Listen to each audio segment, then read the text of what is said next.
회의 시작하겠습니다. 최근 캄보디아 정부가 이재명 대통령이 캄보디아어로 한국인을 건들면 패가 망신할 것이라고 쓴 SNS 글에 대해서 우리 대사를 불러 항의의 뜻을 밝혔다는 보도가 있었습니다. 이 사실을 보고받고 지금은 그 글이 슬쩍 삭제되었다고 합니다. 전대미문의 외교 망신입니다. 캄보디아에서 벌어진 한국인 납치 사건은 기본적으로 중국 범죄 조직이 자행한 범죄입니다. 이 글을 캄보디아어로 쓰면 캄보디아 정부의 반발을 야기할 수 있다는 내용을 청와대나 외교부 어느 참모 하나도 대통령에게 직언을 못했다는 말인지 궁금합니다. 한없이 가벼운 이재명식 SNS 정치가 경제, 외교, 사회 전 분야에서 좌충우돌 사고를 치고 있습니다. 적극적인 메시지로 설탕세 논란을 일으켜서 관련 업계에 얼마나 많은 혼란을 야기했습니까? 부동산에 대해서는 이번이 마지막 기회에 운운하면서 극단적인 협박성 메시지를 내므로써 시장에 얼마나 큰 혼란을 초래했습니까? SNS는 죄가 없습니다. 문제는 신중하지 못하고 정제되지 않은 대통령의 메시지 자체에 있는 것입니다. 대통령은 기본적으로 굵직한 국정 현안에 집중하고 부처별 현안은 장관들이 책임지고 다루는 것이 정상적인 보통의 정부 모습입니다. 그런데 지금 이재명 정부는 완전히 반대입니다. 대통령이 중차대한 국정 어젠다를 회피하고 장관이 챙겨야 할 부처 현안 시시콜콜하게 다 챙기고 있습니다. 대통령께 질문 하나 드리겠습니다. 대통령 SNS 메시지는 대통령께서 직접 작성하시는 겁니까? 아니면 담당 비서관이 따로 있는 겁니까? 담당 비서관이 직접 작성했다면 담당 비서관을 바로 경질하기 바랍니다. 대통령이 직접 작성하셨다면 이제 자중자애하시기 바랍니다. 부동산 문제 하나 말씀드리겠습니다. 과거 문재인 정권에서 이미 한 차례 폭발했고 이재명 정권에서 다시 급등하고 있는 주택가격은 결코 내 집 마련을 꿈꾸는 보통 국민들 때문이 아닙니다. 규제 일변도의 정책이 부동산 시장을 왜곡하고 민간 주택 공급을 급감시킨 결과입니다. 우리 국민의힘에서는 더불어민주당 정권을 향해 줄기차게 민간 공급 확대를 위한 제도 개선과 규제 개혁을 계속 촉구해왔지만 모두 쇠기의 경읽기였습니다. 이재명 대통령은 소수 다주택자를 모조리 범죄자 취급하면서 마치 이들 때문에 주택 가격이 폭등하고 있는 것처럼 왜곡합니다. 야당과 언론의 정당한 문제 제기에는 투기 옹호 세력이라는 낙인 찍기로 일관하고 있습니다. 정부의 부동산 정책 실패 책임을 국민에게 떠넘기는 무책임의 극치이자 국민을 선과 악으로 나누려고 하는 전형적인 좌파식 편가르기 논법입니다. 지금 부동산 시장의 가장 근본적인 문제는 공급 경색입니다. 서울 부동산 안정화는 여야를 떠나서 반드시 이루어내야 할 과제입니다. 부동산 정책은 계곡의 불법 식당을 철거하듯이 밀어붙여서 해결할 수는 없습니다. 협박으로 시장을 결코 안정시킬 수 없습니다. 획기적인 민간 공급 확대 없는 대책은 신부 없는 결혼식을 올리겠다는 말과 마찬가지입니다. 이재명 대통령은 더 이상 SNS를 통한 시장 급박으로 불안과 리스크를 키우지 말고 시장 원칙에 기반한 민간 공급 확대 방안을 책임 있게 제시할 것을 다시 한번 강력히 촉구합니다.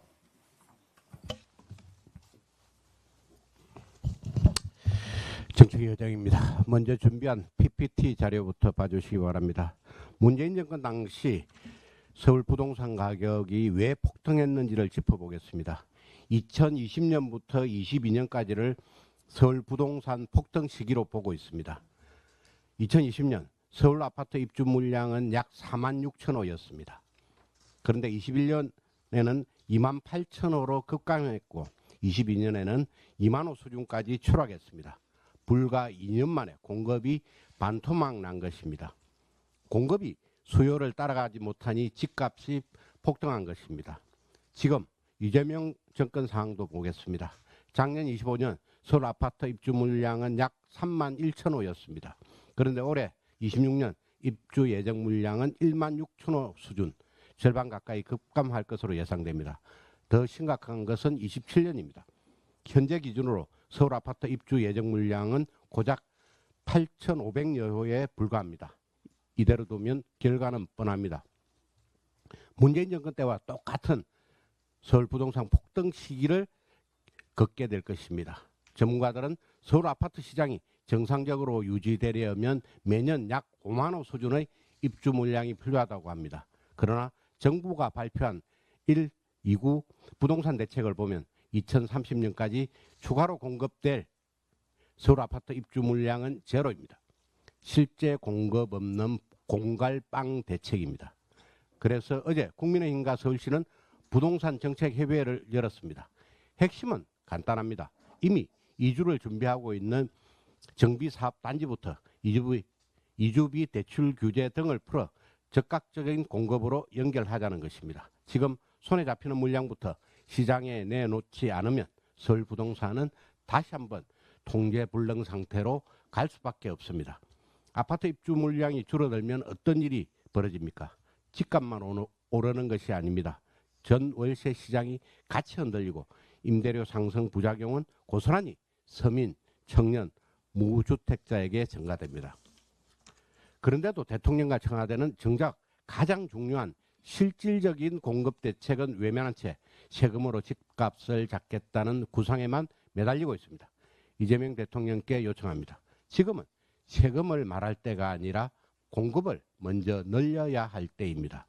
입주 물량 확보 시 세금부터 꺼내들면 문재인 정권의 실패를 반복할 뿐입니다. 이의 우선순위를 제대로 판단해 주시기 바랍니다. 어제 우리 정시는 말 그대로 블랙먼데이였습니다. 코스피는 5.26% 폭락하며 5천선이 무너졌고 지난해 4월 이후 최대 낙폭을 기록했습니다. 하루 만에 시가총액 200조 원이 증발했습니다. 전문가들은 이번 급락을 단순히 조정으로 보지를 않습니다. 워시 쇼크로 대표되는 글로벌 금융 불확실성, 한미 관세 협상 리스크, 그리고 주력 산업의 경쟁력 약화, 내수 부진, 투자 위축이라는 우리 경제의 취약한 기초 체력이 동시에 드러낸 결과이기도 합니다. 그런데 이재명 정권과 더불어민주당은 그간 코스피 5천 시대를 열었다며 자아자찬과 샴페인 터뜨리기에만 급급했습니다. 지표 이면에 숨은 변동성과 구조적 위험을 외면한 채 홍보와 성과 포장에만 매달렸습니다. 빛 좋은 개살구라는 말이 나오는 이유입니다. 환율 불안, 금리 불확실성, 관세 리스크가 동시에 맞물리면 금융시장 불안이 곧바로 실물 경제 위기로 번질 수 있다는 엄중한 경고도 나오고 있습니다. 정부와 금융당국에 강력하게 요구합니다. 글로벌 불확실성이 국내 금융시장과 경제 전반의 위험으로 번지지 않도록 정교한 컨틴전시 플랜을 가동해 주십시오. 국내외 리스크를 면밀하게 모니터링하고 시장 신뢰를 회복할 수 있는 책임 있는 대응에 나서기 바랍니다. 이상입니다.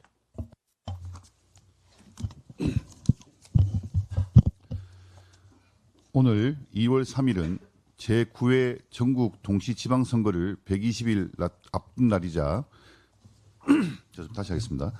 오늘 2월 3일은 제9회 전국 동시지방선거를 120일 앞둔 날이자 광역자치단체장과 교육감 선거 예비후보 등록이 시작되는 날입니다. 이번 지방선거는 이재명 정부의 실정을 바로잡고 민주당의 독주로부터 대한민국과 국민의 일상을 지켜내야 하는 그 어느 때보다 중차대한 선거입니다. 이제 국민들께서는 말뿐이 아닌 책임 있는 변화와 실질적인 대안을 요구하고 계십니다. 국민의힘은 이번 지방선거를 통해 분명한 대한정당의 면모를 보여드리겠습니다. 국민의힘은 그동안 이기는 변화, 이기는 준비를 차근차근 이어왔습니다. 현직 지방자치단체장에 대한 선출직 공직자 평가위원회를 구성하여 지역과 당을 위해 얼마나 헌신하고 책임 있는 역할을 해왔는지 객관적으로 평가할 수 있는 기준을 마련하였고, 지방선거 총괄기획단을 중심으로 필승을 위한 선거 전략과 실행 체계를 구축해 왔으며 조직 강화 특별위원회 운영과 당무감사 실시를 통해 당협의 실질적인 문제를 점검하고 조직 역량을 강화하는 데 힘써왔습니다. 어제 최고위원회 의결로 지역 맞춤형 인재 발굴과 영입을 위한 조정훈 인재영입위원장을 임명하였습니다. 청년 중심, 지역 중심의 인재풀을 대폭 확장하여 국민이 공감하고 신뢰할 수 있는 후보를 세우겠습니다. 아울러 조속한 시일 내에 중앙 및 시도당 공천관리위원회를 구성하여 이기는 공천, 공정한 공천, 깨끗한 공천이라는 3대 원칙을 실현하겠습니다. 부정부패를 단호히 근절하고 국민 눈높이에 맞는 쇄신과 혁신으로 국민께 신뢰받는 정당, 국민의 삶을 바꾸는 지방정부를 만들기 위해 모든 역량을 쏟겠습니다. 이재명 정부의 실정에 대안을 제시하고 지방을 살리면서 더불어민주당의 입법 폭주를 국민들과 함께 심판하겠습니다.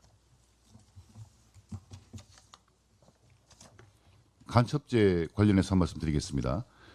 간첩죄는 처벌 대상의 범위를 적국으로 한정하고 있는 현행법을 외국으로 확대하는 내용을 담고 있습니다. 현실에 맞게 개정하자는 요구가 오래전부터 있어왔고 여야 이견이 있지도 않은 법안입니다. 그런데 이 법안이 난데없이 소위 법 왜곡죄에 묶이며 발목 잡혀 있습니다. 민주당이 간첩죄와 국민적 논란이 큰 악법인 법 왜곡죄가 같은 형법에 속한 조항이라면서 한 개정안에 묶어버렸기 때문입니다. 민주당 마음에 들지 않는 수사나 재판을 하는 판검사를 처벌하겠다는 법 왜곡죄와 국가의 안보를 지키기 위한 간첩죄는 전혀 다릅니다. 간첩죄는 국민의 안전과 직결된 분명한 민생의 영역입니다. 그럼에도 민주당이 내용과 성격이 전혀 다른 두 법을 묶어 처리하겠다는 것은 처음부터 간첩죄의 개정에 미온적인 태도를 보였던 민주당이 의도적으로 지연시키려는 것은 아닌지 의구심이 듭니다. 우리의 국익과 안보를 지키기 위해서는 간첩 행위에 대한 전방위적이고 빈틈없는 대응이 시급합니다. 민주당은 간첩죄 개정을 신속히 처리할 수 있도록 결단하기 바랍니다. 운영수석입니다. 민주당이 코스피 5천 달성을 자축하며 당내 TF인 코스피 5천 특유의 명칭을 코리아 프리미엄 K 자본시장 특유로 바꾼 바로 어제 코스피 5천선이 곧바로 무너졌습니다. 터뜨리기도 전에 김이 새어버린 민주당의 샴페인입니다. 눈뜨고 보기가 민망할 정도입니다. 애초에 코스피 5천은 정부가 일군 성과가 아니었습니다. 글로벌 유동성 공급과 AI 반도체 특수 속에서 삼성전자와 하이닉스 등 일부 대형주가 끌어올린 일시적인 흐름에 불과했습니다. 많은 전문가들도 숫자에 취한 채 축배를 이제 내려놓고 기업이 체력과 경쟁력을 키우는 데 집중해야 한다고 지적하고 있는 점을 명심하기 바랍니다. 이런 장면 처음 아닙니다. 작년 8월 정부와 여당이 문서가 필요 없을 정도로 완벽하다고 자찬했던 한미 관세 협상은 트럼프 대통령의 기습 인상 선언 한마디에 불확실성만 더욱 커졌습니다. 협상하러 갔던 산업부 장관은 빈손으로 돌아왔고 한라인을 자랑하던 국무총리는 언제 그랬냐는 듯 입을 꾹 다물고 있습니다. 얼마 전 대통령은 부동산 잡기가 코스피 5천보다 쉽다고 말했습니다. 코스피도 관세도 모두 무너진 지금 부동산만 다르다고 자신할 수 있겠습니까? 지금까지 이재명 정부가 보여준 것은 서민의 어깨를 짓누르는 부동산 정책과 대통령의 가볍고 천박한 SNS 글들 뿐입니다. 하루짜리 숫자를 성과라며 떠벌릴 시간에 전월세 걱정에 하루하루를 버텨내는 국민의 삶부터 돌보는 것이 우선입니다. 마치겠습니다.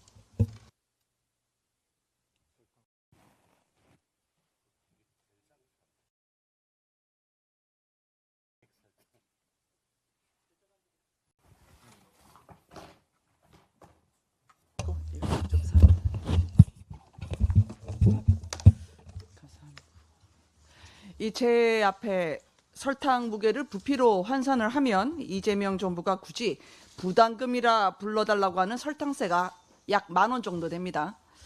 국민 건강 걱정해 주는 거는 솔깃한데 이게 꼼수 증세 의혹이 나오니까 문제인 거죠.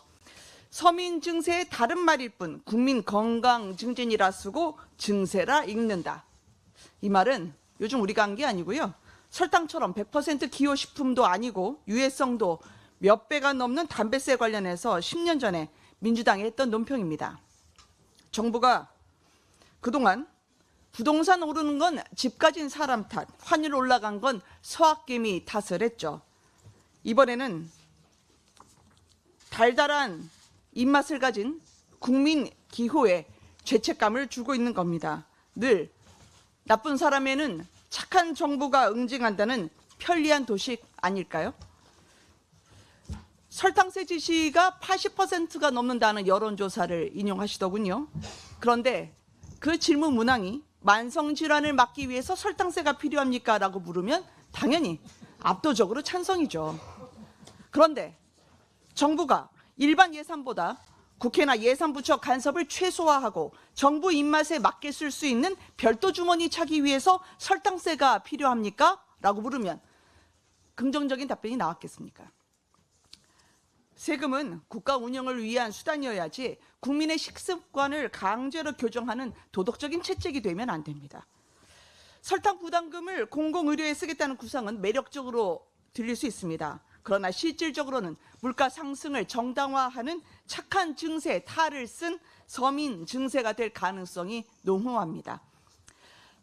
설탕 대신 선택할 수 있는 건강한 먹거리가 더 싸지는 경험, 정권 초기에 힘 있을 때 억지 세금에 골몰하기보다 농수산물 유통 개혁 등 더 힘들지만 근본적인 방편에 힘쓰는 것이 그것이 정부의 정도 아닐까요? 결과에 값을 물리는 응징 정치로 정책 실패의 결과를 가리는 꼼수는 우리 국민들이 훨씬 더 잘 압니다. 정부는 부담금이라는 말장난 뒤로 숨지 마십시오. 이상입니다. 재정경제기획위원회 간사 박수영입니다. 이재명 대통령이 세금으로 집값 잡는 정책은 고려하지 않는다고 하던 신년 기자회견 발언을 뒤집으면서 부동산 증세 카드를 만지작거리고 있습니다. 오는 5월 9일 양도세 중과 유예를 폐지하겠다는 데 이어서 SNS에서는 1거주 1주택도 장기 보유했다고 세금 감면하는 건 이상해 보인다면서 장기 보유 특별공제도 대폭 축소하거나 폐지할 수 있다고 칼날을 겨누고 있습니다. 장기 보유 특별공제, 이른바 장특공은 37년 전인 1989년에 신설되어서 이제껏 시행되어 왔습니다. 시대에 따라 공제율 등 방식의 변화는 있었지만 유지되어 왔던 이유는 명확합니다. 집을 팔 때에 수년치 상승분에 대해 공제 없이 한꺼번에 세금을 물리면은 오히려 사람들이 집을 안 파는 잠김 효과가 일어날 수 있습니다. 집을 샀다가 바로 파는 투기 현상도 심해질 수 있습니다. 헌법재판소도 장특공이 부동산 장기 보유를 유도하여 부동산 투기를 억제하고 물가 상승으로 인한 가격 인상분을 감액해주는 기능을 한다고 했습니다. 게다가 1주택자들은 실거주 여부와 상관없이 실수요자일 가능성이 높습니다. 직장 발령, 자녀 교육, 부모 봉양 등 많은 국민들께서는 이 대통령처럼 내 집에서 못 사는 사정이 있습니다. 서울 외곽에 작은 아파트 한 채 사서 세를 놓고 본인은 월세 살면서 돈을 모아서 주거 사다리를 오르는 신혼부부나 청년도 많습니다. 이런 분들이 모두 투기꾼입니까? 특히 세금으로 매물을 잠그고 실거주만 강조하면은 전월세 물량이 줄어들어서 전세와 월세가 급등할 수 있습니다. 당장 이재명 대통령부터 비거주 1주택자인데 장특공이 있을 때와 없을 때 양도세를 비교해 봤습니다. 이 대통령이 보유한 59평짜리 분당 아파트는 현재 호가가 30억 원 정도입니다. 1998년에 3억 6,600만 원을 주고 샀다고 했으니까 지금 팔면 시세 차익만 26억 원이 넘습니다. 이 대통령이 장특공을 받을 경우 최대 80% 공제를 받아서 약 1억 2천만 원 정도 세금 내면 됩니다. 그런데 장특공이 폐지된다면 과세표준 10억 원 초과로 최고세율 45%에 지방소득세 10%가 부과되니까 단순 계산해도 7억 원 정도의 세금을 내야 되는데 뭐 저수지가 있으니까 괜찮으시겠죠. 하지만 보통 시민들은 그렇지 않습니다. 국토부 통계를 보면 2024년 기준 1주택자는 약 1,360만 명, 이 중 41%가 60대 이상입니다. 대부분 집을 자산으로 삼아서 성실하게 삶을 꾸려온 중산층과 은퇴 고령층일 것입니다. 집값 상승에 1도 상관없는 이런 분들의 유리지갑은 그만 노리고 대통령주의에 절비한 강남 좌파와 다주택자부터 정리하는 게 순서 아니겠습니까? 문재인 정부 5년간 오른 서울 집값만 60%에 달합니다. 이재명 정권은 6개월 동안 무려 9% 넘게 끌어올렸습니다. 이 속도로 가면 이재명 정권 5년 동안 집값은 무려 90% 오르게 됩니다. 규제에 올인하고 공급을 틀어막은 좌파 정권이 집값을 올렸는데 왜 죄 없는 국민들에게 징벌적 세금을 물립니까? 이재명 대통령은 문재인 부동산 시즌2와 SNS 겁박 정치는 그만두고 제대로 된 공급 정책이나 다시 마련하기를 바랍니다. 예, 국방위 감사합니다. 말 많은 DMZ법에 대해서 말씀드리겠습니다. 더불어민주당이 추진하는 비무장지대의 평화적 이용 지원에 관한 법률안 이른바 DMZ법을 둘러싸고 심각한 안보 논란이 벌어지고 있습니다. 윤해인군 사령부는 이 법안에 대해 공식적으로 정전협정을 정면으로 위반하는 것이다라고 강하게 비판을 했습니다. 매우 이례적인 경고이며 결코 가볍게 넘길 사안이 아닙니다. DMZ는 남북 간 충돌을 막기 위해 피로 합의한 정전협정의 핵심 완충지대이자 지난 70년간 한반도에서 전쟁을 억제해온 마지막 안전핀입니다. 그런 DMZ의 관할과 출입 문제를 두고 정부 여당이 유엔사와 정면으로 충돌하는 상황이 과연 정상이라고 할 수 있겠습니까? 유엔사는 이 법이 통과될 경우 한국 정부가 사실상 정전협정 적용을 거부하는 것과 같다고 분명히 밝혔습니다. 민간 출입 권한은 가져가면서 그로 인한 군사 안보 책임은 유엔사에 떠넘기는 구조 자체가 문제라는 것입니다. 그런데도 불구하고 통일부 장관은 법 제정은 국회의 권한이라며 이를 정면으로 맞섰고 외교부 장관 역시 유엔사 입장일 뿐이라며 가볍게 넘기고 있습니다. 이것이 과연 현 정부의 책임 있는 안보 의식입니까? 국회의 권한이라는 말로 국제사회와 맺은 약속과 동맹의 신뢰까지 저버릴 수는 없습니다. 입법 권력을 장악했다고 해서 무엇이든지 해도 된다는 것입니까? 북한은 이미 적대적 두 국가를 선언하고 남북 대화 채널을 모두 끊었습니다. 내달 초 북한 최대 정치 행사 당대회를 앞두고 군사적 긴장이 고조되고 있습니다. 이런 시점에 DMZ를 정치적 실험의 무대로 삼아서는 안 됩니다. 자주국방은 중요합니다.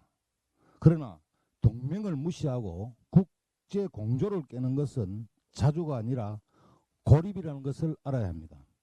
DMZ는 주권이 아니라 안보의 문제입니다. 얻는 것보다 잃는 것이 분명한 DMZ법은 지금이라도 재고해야 합니다. 유엔사와 충분한 협의를 통해 안보와 국익을 지킬 수 있도록 재검토를 강력히 촉구합니다. 보건복지간사 김미애입니다. 국민 노후 자금인 연기금, 정부의 주가 부양 도구로 전락해서는 안 됩니다. 지난달 29일 기획예산처가 2026년 기금 자산 운용 기본 방향과 기금 운용 평가 지침 개정안을 의결했습니다.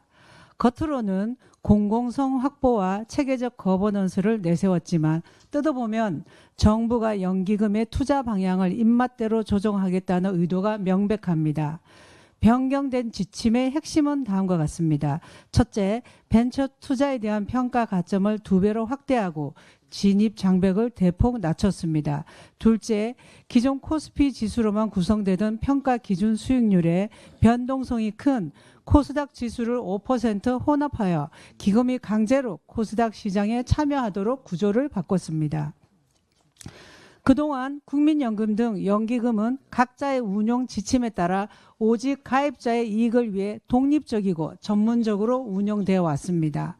그러나 이번 조치로 인해 모든 기금은 정부가 하달한 공통 기준에 얽매이게 되었습니다. 국민연금공단 등 기금 운영 공공기관들이 이 지침을 따르지 않아 평가 점수가 낮아지면 당장 임직원의 성과급이 깎이는 경영평가 불이익으로 이어집니다. 결국 울며 겨자 먹기로 코스닥과 벤처 투자를 늘릴 수밖에 없는 관치금융의 족쇄가 채워진 것입니다. 이는 이재명 정부가 연기금을 정책 수단으로 활용하겠다는 의도를 노골화한 것입니다. 지난달 민주당이 코스피 5천, 코스닥 3천을 목표로 내세우자마자 정부가 이에 발맞춰 사실상의 연기금 총동원령을 내린 셈입니다. 1,400조에 달하는 국민연금은 국민연금 기금 운용 지침 제4조에 명시된 운용 독립성의 원칙에 따라 그 어떤 정치적 외풍에도 흔들려서는 안 됩니다. 이는 국민의 노후 자산을 지키기 위한 최소한의 안전장치입니다.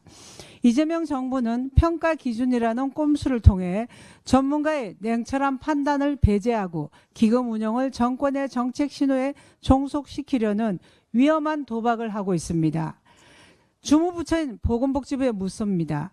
기획예산처의 이번 조치가 국민연금 운용의 독립성과 전문성을 심각하게 훼손하고 있음에도 침묵할 것입니까? 복지부는 이에 대한 분명한 입장을 즉각 밝히십시오. 국민연금은 정권의 치적을 홍보하기 위한 선전 도구가 아닙니다. 국민 개개인의 노후를 지탱하는 마지막 안전판입니다. 그리고 그 안전판은 오직 철저한 독립성과 전문성 위에서만 작동할 수 있다는 사실을 이재명 정부는 명심하기 바랍니다.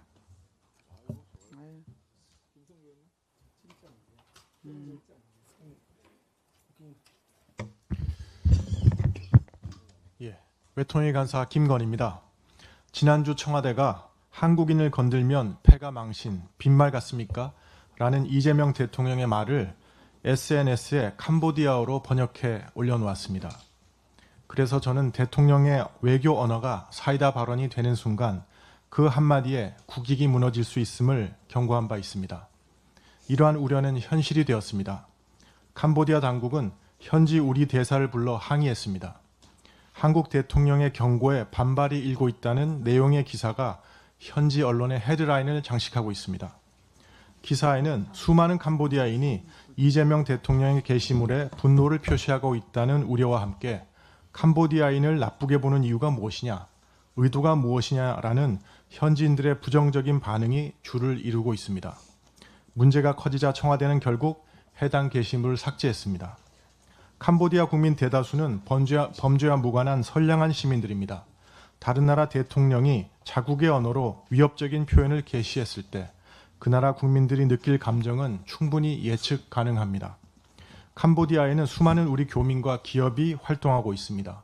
한류에 대한 호감도도 높은 나라입니다.